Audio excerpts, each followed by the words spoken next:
ஆழ்வார் எடுத்தார். நல்குறவும் செல்வமும் நரகமும் சுவர்க்கமுமாய். பெருமாள் வந்து நரகமும் அவர்தானா, சுவர்க்கமும் அவர்தானா. வெல்பகையும் நட்பும், பகையும் அவர்தானா, நட்பும் அவர்தானா. ஒரே ஆள் ரெண்டு. இங்க ஆழ்வார்பேட்டை ஆண்டவன் பாடுறார், கடவுள் பாதி மிருகம் பாதி கலந்து செய்த கலவை நான். அவர் பேசுறது அவருக்கு மட்டும்தான் புரியும். என்னன்னா அச்சலஹா, அச்சலஹா, அச்சலஹான்னா அவரை அசைக்க முடியாது சார். எங்க தலைவரை அசைக்க முடியாது. அந்த அசைக்க முடியாத தலைவர் எப்படி தெரியும்? துரியோதனன் வந்து அவரை கட்டுப்படுத்தணும்னு நினைச்சான். பாவம் பெருமாள் வந்து பாண்டவ தூதனா வரும்போது கீழே மல்லர்களெல்லாம் வச்சு கிருஷ்ணரை அரெஸ்ட் பண்ணணும்னு நினைச்சான். அசைக்க முடியல. பெருமாள் பாண்டவ தூதனா உலகிழந்து துரியோதனன், ஞாபகம் வச்சுக்கோ, துரியோதனன் கிருஷ்ணரை அரெஸ்ட் பண்ணணும்னு நினைச்சது எவ்வளவு பெரிய அபச்சாரம் தெரியுமா? என்ன சம்பந்தி, கிருஷ்ணருடைய புள்ள ஷாம்பன்னு பேரு, துரியோதனன் பொண்ணை கல்யாணம் பண்ணினான். அதனால 2 பேரும் சம்பந்தி முறை. சம்பந்தியை போய் அரெஸ்ட் பண்ணணும்னு நினைச்சான். அதெல்லாம் மீறி கொண்டு பகவான் இருந்தார். அசைக்க முடியல பகவான. அச்சலஹா, அசைக்க முடியாதவர் அச்சலஹா.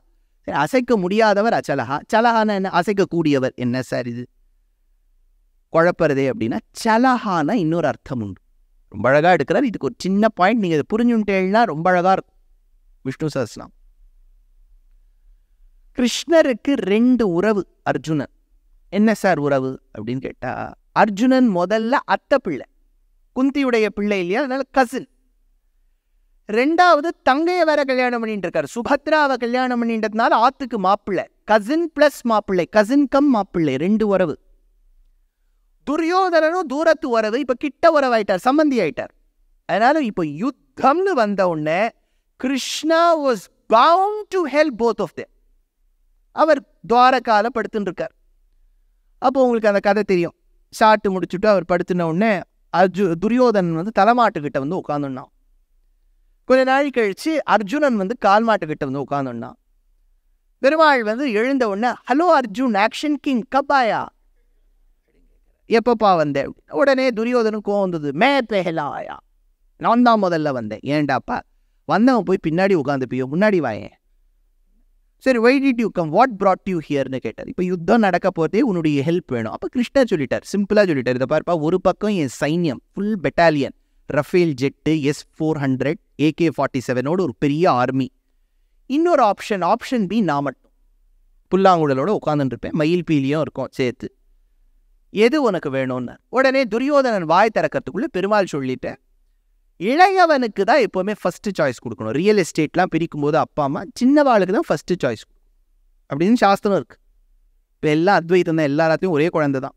அதுவே தாயும் நீயே, திரைக்கண் மக்களும் நீயே, சுற்றமும் நீயே, உறவும் நீயே, எல்லாம் நீயே, எல்லாம் அறிவாய் பிள்ளாய் அப்படின்னு உட்கார வேண்டிட்டான். ஒன்று அத்வைத்தம், இல்லாட்டா துவைத்தம். ஒரு குழந்தை இல்லாட்டா 2 குழந்தை, 3வதுக்கே இடம் இல்லை இப்பெல்லாம். ஏன்னா அந்த 10 குழந்தை படுத்துறதையும் சேர்த்து 1 படுத்துறது. அத்தனை தசாவதாரமும் ஒன்றுத்துக்குள்ளே அடங்கிடுத்து. அதனால பெருமாள் சொன்னார், ஒரு பக்கம் என் சைன்யம், ஒரு பக்கம் நான். அர்ஜுன் துமே கியா சாய். அர்ஜுன் கேட்டார், இதுக்கெல்லாம் ஒரு சாய்ஸா, நீ தான் வேணும் கண்ணா. அசடு இந்த துரியோதனன் என்ன பண்ணி எடுத்து, அதுக்கு ஒரே சந்தோஷம். ஆர்மி பெருசாக கிடச்சுடுத்தேன். அது வந்து இந்த வைரத்தை வாங்காது. 10 பாத்திரத்தை போய் ரத்னா ஸ்டோர்ஸில் வாங்கினா வைரம் வேண்டாம்னு சொல்லிவிடும். அதனால கிருஷ்ணர் வேண்டாம், எனக்கு இவ்வளோ பெரிய பெட்டாலியன் போகும்னு சொல்லிட்டு மாமா கிட்ட போச்சு. மாமா, சகுனி மாமா, ஜெயித்து விட்டோம், சைன்யம் கிடச்சுடுத்து. உடனே மாமா சாமர்த்தியம். அவனை கிட்ட கிருஷ்ணர் எந்த பக்கம்னார், அந்த பக்கம். அசடே, அவனை போய் அந்த இடத்துல விட்டுட்டு வந்திருக்கியே, அது என்ன வேணாலும் பண்ணும். அதுகிட்ட போய் கேட்டு, ஆயுதமே எடுக்கப்படாதுன்னு கேட்டு. உடனே இவர் போனார். மாமா கேட்க சொன்னார், நீ வந்து பாரத யுத்தத்தில் ஆயுதம் எடுக்கப்படாதான் அப்படின்னாரு. கிருஷ்ணர் ஓகேன்னு ஆயுதம் எடுக்க மாட்டேன்னு விட்டார். அவன் கிளம்பி போனோம்னா அர்ஜுனன் திட்டுறான், என்ன கண்ணா இது, சர்ஜரி டேபிளுக்கு வந்து நான் வந்து ஆப்ரேஷன் பண்ண மாட்டேன்னு சொல்கிற டாக்டர் மாதிரி இருக்குது. யுத்த காலத்துக்கு வந்து நீ என்ன பண்ண போகிறாங்கன்னு பருப்புருண்டை குழம்பா பண்ண போகிறேன். அங்கே குருக்ஷேத்திர பூமியில் நான் ஆயுதமே எடுக்க மாட்டேன், சண்டையே போட மாட்டேன்னா என்ன பண்ணிட்டு இருப்பேன்? இவ்வளவு பருப்பு எடுத்துக்கொள்ளுங்கள், வறுத்து கொள்ளுங்கள், இதை பொடியுங்கள், பொறான்னு வைங்கோ, நரான்னு வைங்கோ. What purpose are you going to serve on the battlefield when you have vowed not to lift a weapon? Krishna, நீ சத்தியம் பண்ணிருக்கிய ஆயுதம் எடுக்க மாட்டேன், இது சரியா? அப்ப கிருஷ்ணர் சொன்னார், எல்லாம் நான் பார்த்துக்கிறேன்.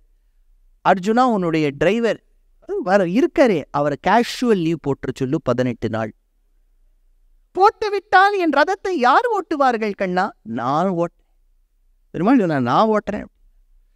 தும் இத்தனை படே லிக்கே ஹோ, நீ ஓவர் குவாலிஃபைட் டிரைவர் அப்பா, நான் ஓட்டுறேன்டா, என் அடியவர்களுக்காக நான் என்ன வேணாலும் ஓட்டுவேன்.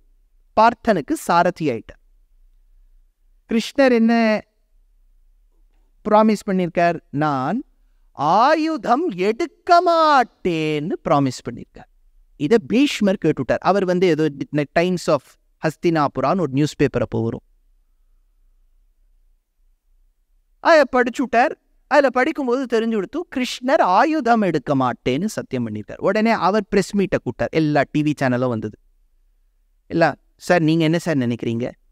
உடனே பீஷ்மர் சொன்னார், கண்ணனை நான் ஆயுதம் எடுக்க வைப்பேன். இப்போ யுத்தம் நடக்கிறதோ இல்லை, இவா பேருக்குள்ளே போட்டி.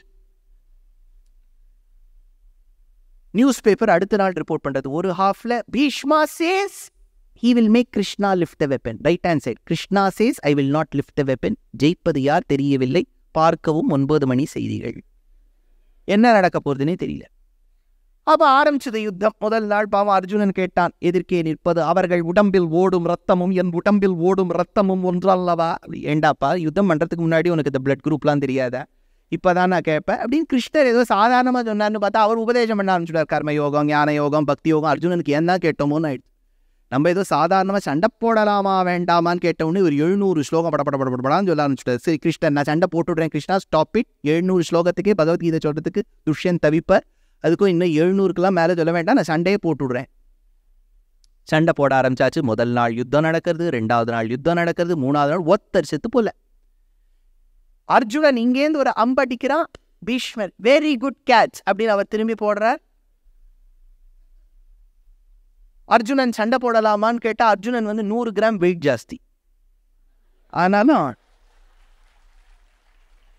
அல்லவுடுன்னு விட்டா. நம்ம பாரத தேசத்துல அதெல்லாம் ப்ராப்ளம் இல்லை, வெயிட்டா இருந்தாதான் நல்லவான்னு அர்த்தம். அதனால நம்ம வேற சொல்லுவோம், மகாலட்சுமி குடிக்கொண்டுள்ளாள், வயர்லாம் பெருசாயிடுத்துன்னு வச்சுக்கோ, ப்ராஸ்பெரஸ் அப்படின்ட்டுருவாங்க. அதனால மகாலட்சுமி பூர்ணமா இருக்கா. மெல்லிசா இருந்தால் தான் சொல்லுவா வேணே அப்படின்பா. அதாவது அண்ணா கொழுக்கு முழுக்குன்னு இருந்தால் எப்படி இருக்கார் மகாலட்சுமியுடைய பூர்ணானுங்கிற. அர்ஜுனன் ஜம்முன்னு சண்டை போட்டுன்னு இருக்கார். அர்ஜுனன் சண்டை போடுறார், இதாவது இப்படியா ஓடிண்டே இருக்கு. கிருஷ்ணர் பார்த்தார், எல்லா வேலையும் விட்டுவிட்டீங்க உட்காந்தா, தாத்தாவும் பேரனும் இந்த மாதிரி உட்காந்து விளையாட்டு பண்ணிட்டு இருக்காளே. கிருஷ்ணருக்கு ஒரு நாள் கோபம் வந்தது.